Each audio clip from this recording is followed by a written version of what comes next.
विष्णु के पुत्र का वध।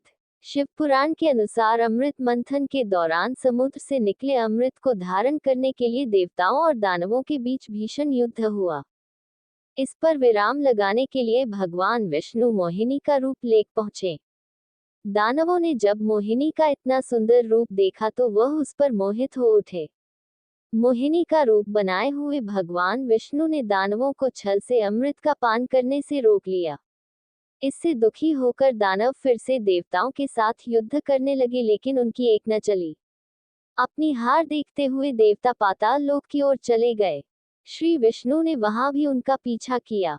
भगवान विष्णु जब दानवों के पीछे पाताल लोक पहुंचे तो उन्होंने देखा कि उनकी कैद में कुछ अप्सराएं थीं। वह सभी शिव भक्त थीं। भगवान विष्णु ने उन्हें दानवों से मुक्त कराया। उनके अनुपम मनमोहक छवि को देखकर सभी अप्सराएं मोहित हो गईं। अप्सराओं ने भगवान शिव की अनन्य भक्ति की, साथ ही वरदान में विष्णु जी को पति रूप में मांगा।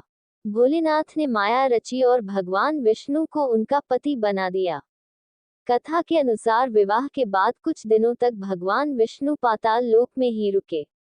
इसके बाद उन अप्सराओं से विष्णु के पुत्रों का जन्म हुआ, लेकिन सभी में दानवीय अवगुण थे। धीरे धीरे उन पुत्रों ने तीनों लोकों में आतंक मचाना शुरू कर दिया।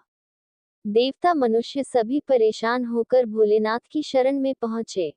देवताओं और मनुष्यों की गुहार पर भोलेनाथ ने वृषभ यानी कि बैल अवतार धारण किया और पाताल लोक पहुंच गए। इसके बाद उन्होंने एक एक करके भगवान विष्णु के सभी पुत्रों का संहार कर दिया। इस तरह उन्होंने तीनों लोकों को विष्णु के दानवीय पुत्रों के आतंक से बचाया।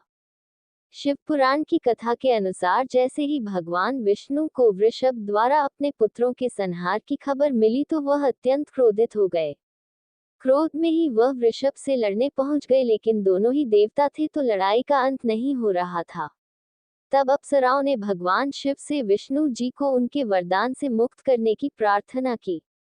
जैसे ही भगवान विष्णु अपने वास्तविक रूप में आए तो उन्हें संपूर्ण घटनाक्रम का बोध हुआ। इसके बाद उन्होंने शिव जी से अपने लोक जाने की आज्ञा मांगी और वापस विष्णुलोक लौट गए।